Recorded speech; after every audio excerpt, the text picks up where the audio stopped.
Hi, welcome to the Leadership Pathway Podcast. I'm Sean Badir, sitting here with Dave and Kristen Miller, the co-founders. Good Howdy. And Jaylin Chacon. Jaylin. Yes, welcome. Hello. Thank you. I'm so excited for this. I know, me too. I'm so excited.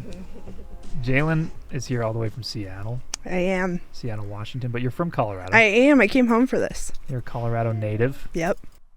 I'm not a native. I do live here, but I'm one of the people who moved here and is making the traffic bad. That's me. Yeah. Yeah, we don't like you, but it's okay that you're here. Well, thank you. That's good. Okay, well, this is session 6 of a mini series that we're doing of short podcast segments, and this one's about race and gender diversity in ministry, which is going to be good. So, yeah, always good. Yes. So, Jaylin, I mean, I don't want to tell your story for you, but you did residency, knew you wanted to be in ministry. Yes. When you worked at a church. Did. And it was just all like sunshine and rainbows. Oh, it End wasn't of story. Well, it's great to be here. Click in the show notes below. So Jaylin, so as a woman of color, tell us a little bit about that experience. You stepped into a church, a largely white church. Yep. As a resident, and I don't know how old you were when you did this. Tell us a little bit about that. Yeah. So I am a biracial Latina. Stepped into a predominantly white church context at a very young age of 20. And yes, it was quite the time. The staff was all white and great people wanted me there.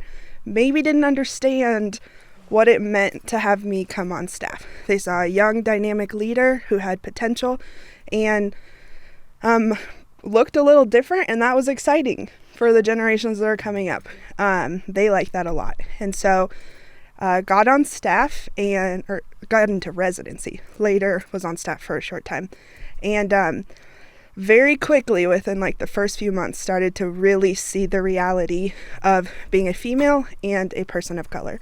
In interactions with the staff, interactions with the congregation, and there's definitely a lot of roadblocks with it that wasn't super prepared for. Maybe outside of the church world, but really experienced it in a different way stepping into church leadership. So what were some of the first scenarios that you walked into where you're like, oh, this is different? Yes. Man, so many. I did a lot of different things at this church. I mean, you come on as a resident, the goal is to come and learn. So you get thrown into lots of things, which ideally, like, wonderful. I'm going to have a good gauge on ministry at large when I leave. One of the early things I did is I stepped into the senior citizen ministry, and predominantly white, older generation did not love being led by a young female of color. And so there were a lot of situations, a lot of people not understanding their biases. They didn't want to be led by me for two reasons, female and person of color. So it trickled down into really interesting dynamics, like she did this wrong, she doesn't do this the way we want her to, her theology's weird because she cares about these things, she challenges us in this way. They really wanted someone to like come, do what they said, and move on. But I'm a young person with an education, I have opinions, they're gonna know them, I'm respectful, but I don't come to sit and be silent. Like, I stepped into this to lead, and I have a gift and a call from the Lord, and so that was a big clash. I think the pastoral team that I was with saw those gifts, didn't entirely understand maybe some prejudice or bias that they were carrying as well, and so it was a lot of them feeling threatened by me because people responded to me differently. And so it turned into me being invited to the table to look good, sit there and look female and brown. And then if I had an opinion that went well and was exciting, the next time my opinion wasn't listened to because it wasn't someone else's. So it got messy quickly. And a lot of this I didn't realize at the time. Like, I'm a young leader who's there to learn. So I'm like, I want to be coachable, I want to be teachable. What am I doing wrong? Like, please tell me how to be better. I don't want to cause harm. When in reality, I was up against these systems, these dynamics that were out of my control. And it wasn't until I was out of residency that I realized, like, wow, a lot of that truly was not me. I did what I could. There was a lot of bias and prejudice that I had no control over. So I learned a lot. There's a lot of harm inflicted at the same time. So yeah, but you stuck with it. I did. You stayed. How did you stay in the game? I stayed in the game because I have never seen someone like me in ministry. Nice. And there are so many young girls like me that I get to be around that I want to see leading. I want them to stick it out. I want their brilliance to be known in the world. I want people to learn from them. And so I really got to the place where I was like, I don't see people like me. This is really hard. I have to push through because I want them to be able to see like, oh, this is possible. Like if she did that, somehow this is possible. I want to do that too. But also like I had a very clear calling from the Lord at a young age. And I did not grow up in a super churchy home.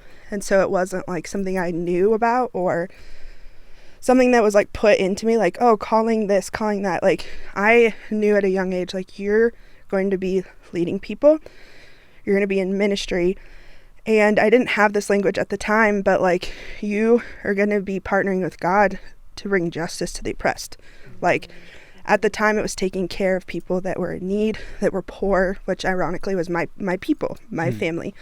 And over time I learned more about what that would look like. But I had to do it because I wanted other people to be able to do it too. Yeah. Wow. Okay, so we know Gen Z's like the most diverse generation this country has ever seen, probably the world has ever seen. Yes. I think about this topic a lot. Like my wife and I are white people that have 3 black kids, right? So we've walked into this situation and learned a ton. And now, like, you know, it's definitely like woken up something in me that wants to see the church become more diverse. Yeah. And I just, you know, I see young leaders like yourself. It sounds like this is really hard. Yeah. This is really hard. Like the road to get there is difficult. But how would you encourage a church that wants to become more diverse? Yeah. Where do they start? You gotta work on yourself before you ever bring people of color onto your staff, into your residency.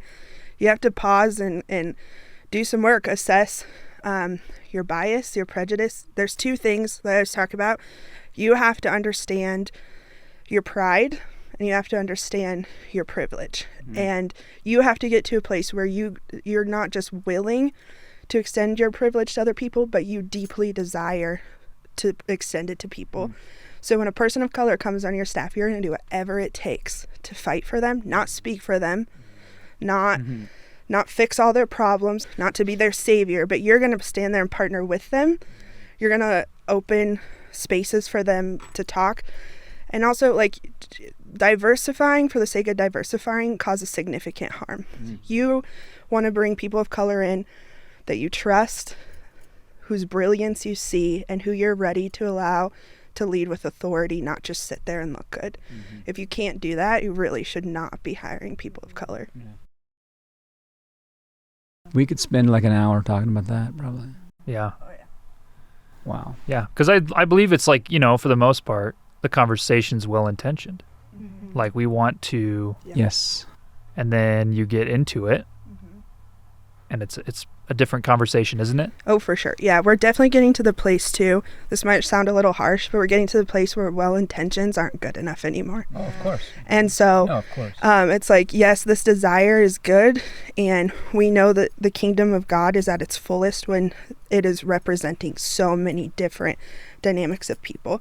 Like diversity is the center of the kingdom. And so it's good, but also like, do we want to be a church that continues to perpetuate harm? No, we don't. So we got to start this right. And that starts from the top down. So, Jaylin, I know you had people that you would look to in your residency that were supportive and helpful, and yes. not all were. Yes. And of course, nobody's a big bad wall for me to you, of course. No. But can you give us like a story or an example, like where you see it done well? Yes. Just to give us something concrete. Yeah, for sure. There was a particular leader in my residency experience, and this gentleman was just dynamic because he saw gold in everyone, but not in a cheesy way, not like a fluffy, happy, he loves everyone. He just like, he knew people were there for a reason, and he had an intent to find that reason. And so when I was in my residency, he was frequently asking me very specific questions. How are you doing? How are you feeling? Yes, all of that. But also, what was this dynamic like for you? Is there something you need for this to be better next time? Do you feel safe? The number of times he asked me if I felt safe, it probably wasn't until months later that I finally was like, no. But that question, like, do you feel safe? What do you need to feel safe? What do you need to feel like you're contributing to this environment and not just existing here? Like, those are the questions, like, and residents might not answer for a while because they're gauging you out. Like, they're coming to learn. They're trying to put their best foot forward. They want people to know, like, I'm here because I want to lead well. Yeah. So a lot of times that honesty takes a little bit, but when you keep asking, like, how was this? Do you feel safe? What do you need? They're going to answer you. They're going to tell you. But those were the questions that finally I was like, no, I'm not okay. I don't feel safe. I can't tell you why yet, but this doesn't feel good. Wow. Well, and you're smart too. You know you want to walk in to learn. That's why you're there. That's what a residency is all about. Yes. You don't want to walk in guns a-blazing with your own agenda. Yes. And yet that's probably the hardest part of it, is that early period of feeling that out. For sure. That's good. For sure. Well, thank you so much for talking to us about this. Like, I know this is not your responsibility to educate. Yeah, thank you for saying that. Yes. But yes, thank you for being here and doing this. Yes, Thank you for inspiring others, yes. young ladies and women of color. Yeah, thank you. I appreciate it. Thanks, guys.